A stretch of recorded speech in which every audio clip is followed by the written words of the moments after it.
Thank you so much for being here. This is kind of a film that I feel like warrants a conversation afterwards. It's funny, it's romantic, it's real, and I feel like it's something that we all need in this day and age where ideology is so divided and America is so divided. How did this idea come to you? Because you're the writer, director. How did it all begin? Well, honestly, where it started, I've been a screenwriter a very long time, and I'm always like looking for next projects, and I've dabbled in romantic comedy a little bit, and they always say the thing that you need in romantic comedy is something really big in the way of the relationship. So from just like a screenwriting point of view, around 2016, I started feeling like, politics could be that thing in our world now if it hadn't been before. And so I just started writing a story that was about that. And, also like everyone else, polarization was a part of my world. And I was on one side, had a friend on the other side, and trying to dialogue and figure out why they felt, how they felt and all that. So it was also an issue that I started to care about too. Yeah, and it shows just the real humanity and real conversation between people. And I appreciate that the film doesn't, hit you over the head with like a strong opinion or like, here's the solution, or like, I think it just does a good job of showing that there's nuance in conversation. And kind of along this vein, can you talk a little bit about the ending and how it's sort of open-ended? Why you chose that? Yeah, to be honest, it was conversations with the actors right before we started shooting, the two actors. I had it, and I'm glad that they pressed for it to be ambivalent. I actually had it a little more like, okay, she's going to give him a chance now. And they kind of said, what if it's more? And we like sort of figured out a way that it could be kind of like, we don't really know what's going to happen. Which now I'm glad because I feel like it's more kind of believable. It doesn't offer an easy homily or an easy, like, look, everyone, it can just work out, so simply.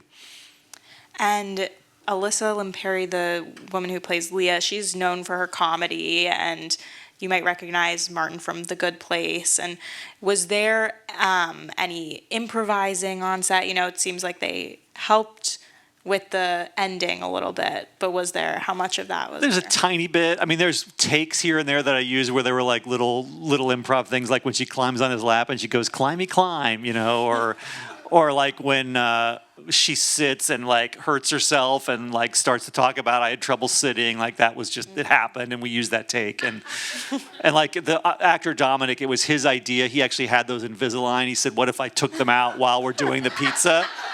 And I was like, great, try it. And the other two could not stop laughing when he did that. Oh, good. How did you find the cast? And also, how long were you shooting? Kind of some behind the scenes. So Dominic, who played Martin, I knew a little bit because we had two short films in the same film festival circuit one year. And I wrote the part with him in mind and prayed that he would do it because he's a very busy actor. He's in everything. You've probably seen him in 10 shows and didn't realize it. And so he I knew ahead of time.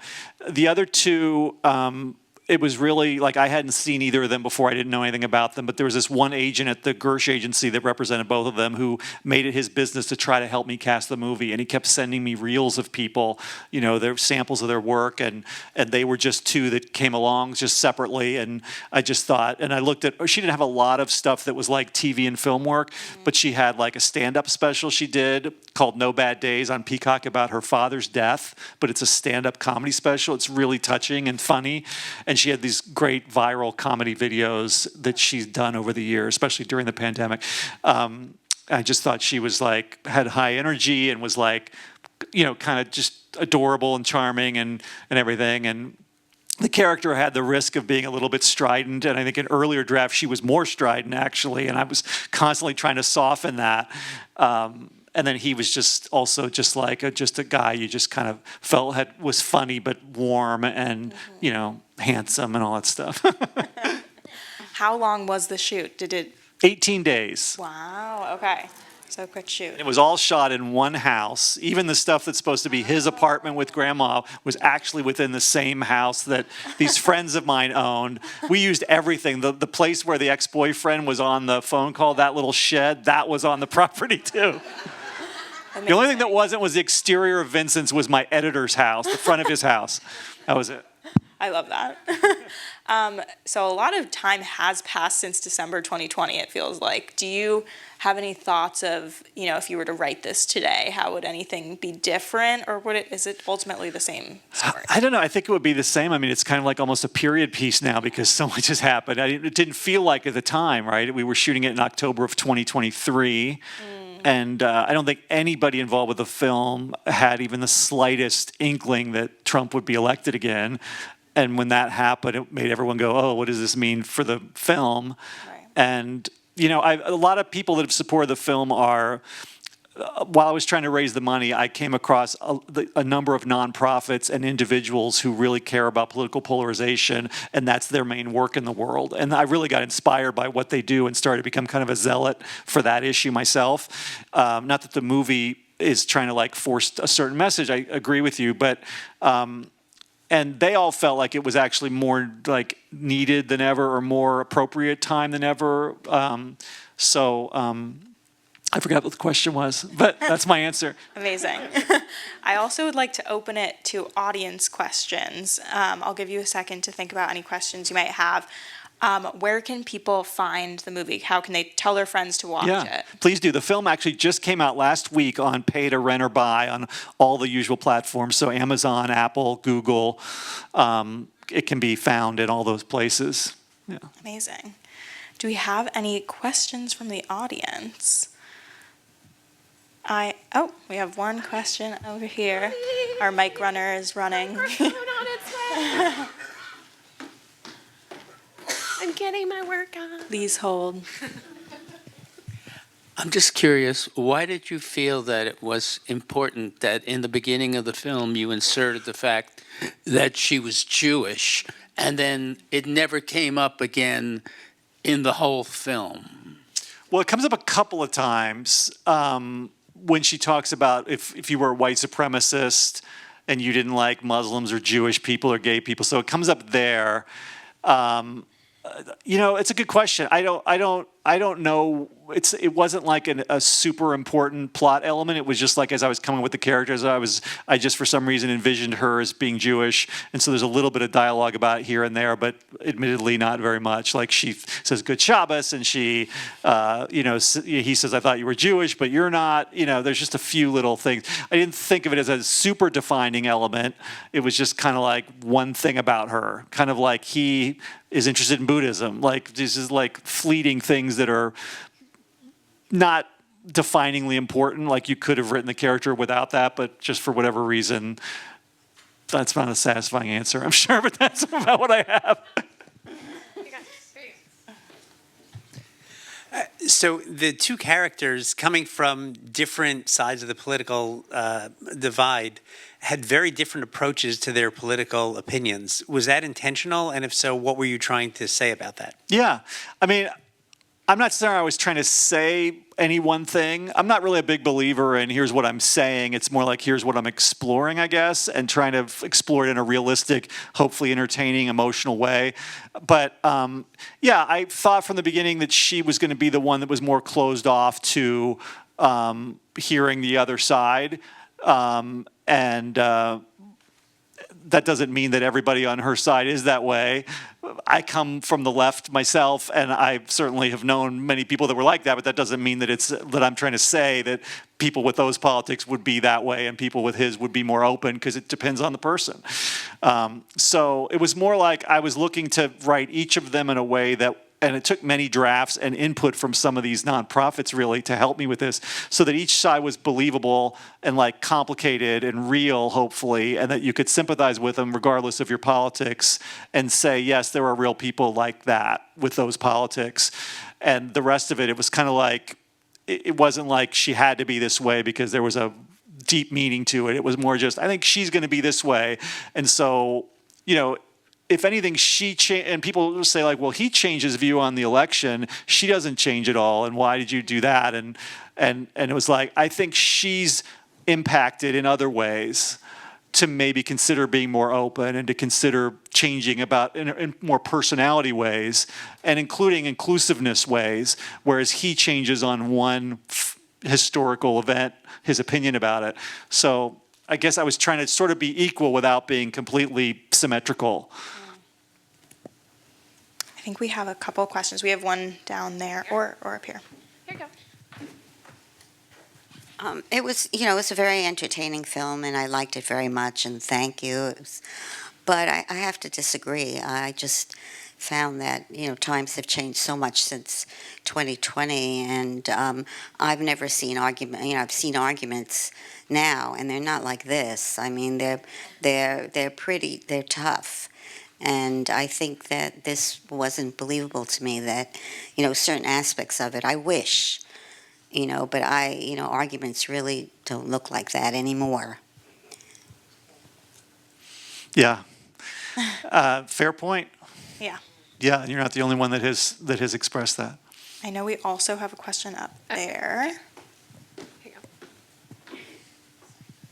I was going to say, with the main female actor, I'm forgetting her name, she reminded me a lot of me and my mom. I'm a lot like her in a lot of respects, with being outgoing, and she was probably supposed to be having ADHD and whatnot. But it all seemed it seemed genuine.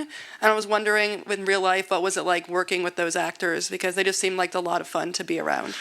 They were a lot of fun. It was a really lovely experience. I think they would all tell you that too. It was people got on really well. You know, they're easy to work with, and you know, she is that way. She's very high energy and very willing and very just tell me what you want me to do next. Okay, I'll do it. And would come up with fun ideas as she did it each time.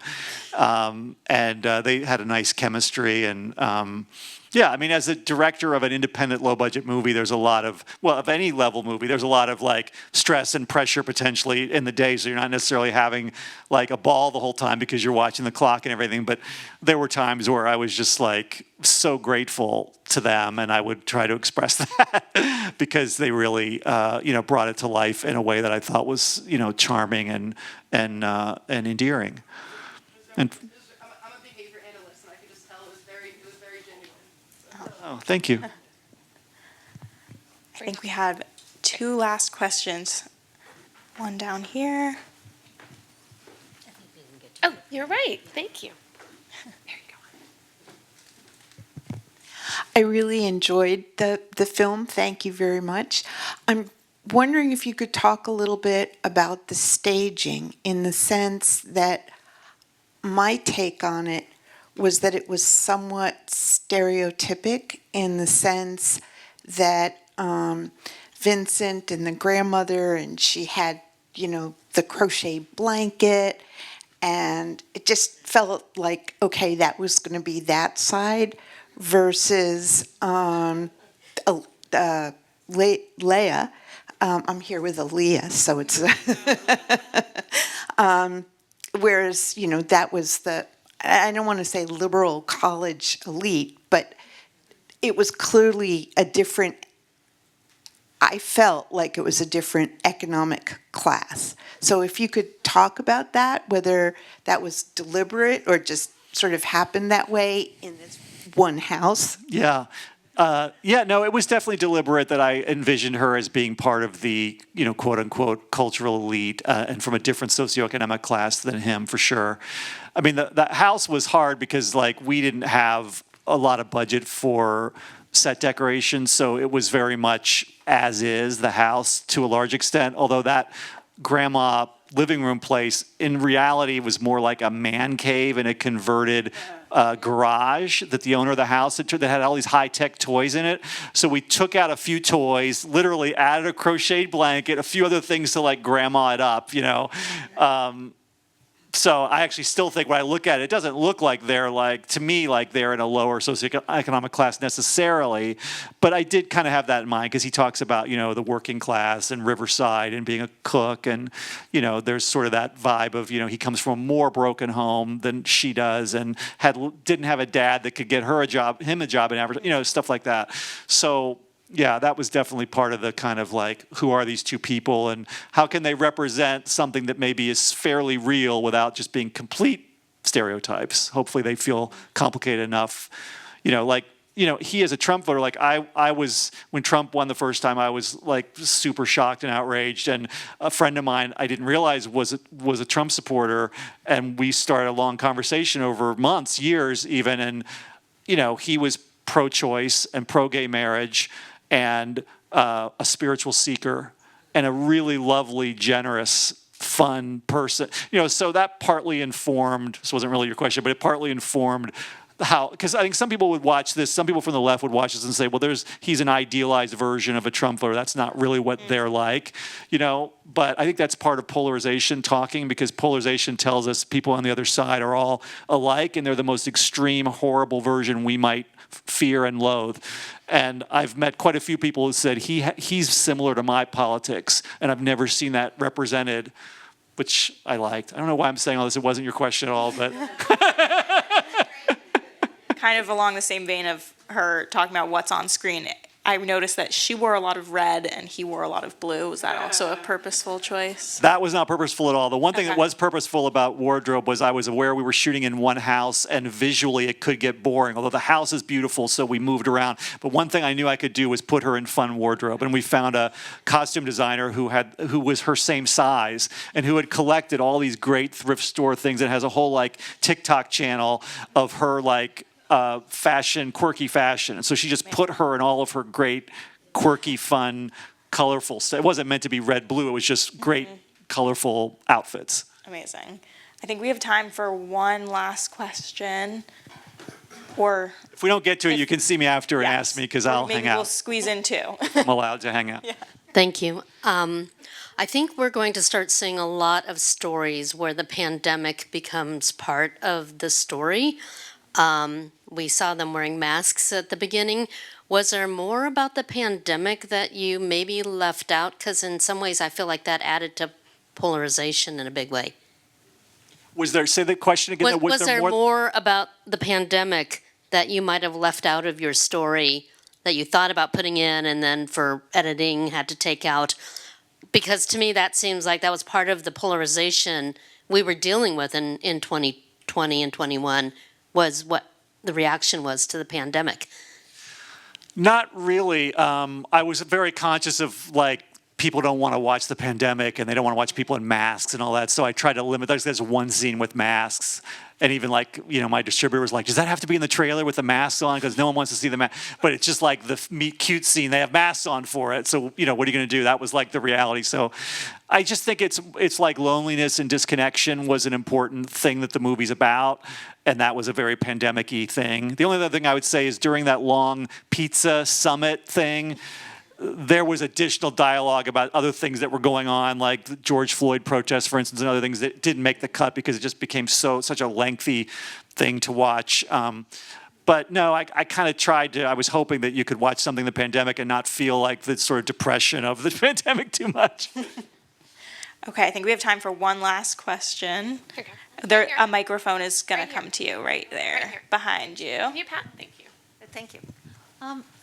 What I found, unfortunately, realistic, and I would like you to address it, is that I have two grandchildren one female, one male, and my male grandson will say that the boys on campus, on their college campuses, are much more conservative, whereas the girls are really much more liberal, and that they really have a hard time, as was portrayed in the movie, of getting together, and it's really causing isolation in that regard, along with all the other isolating factors that these kids are facing. I mean, was that part of your mantra when you were writing this or thinking about that? Well, I think that's become more of a thing since I wrote it, since we shot it even. And definitely one of my biggest supporters in the polarization space talks a lot about that that gender divide is a real thing. So I guess it was a little bit of a thing then maybe, but it's become more and more and more of a thing over time. So, but it wasn't a super big conscious theme other than the fact that I just chose the genders that way, kind of on a whim initially without a whole lot of thought put into it. But it does seem more and more that that's the gender, the conflict tends to be that same way, I think. Eric, thank you so much for being here. Thanks for having me. Thank you Thanks all for for coming, joining. everyone. We hope you join us soon. We have a next Tuesday, the Honorable Mr. Morgenthau will be screening. Join us then, and enjoy the rest of your night.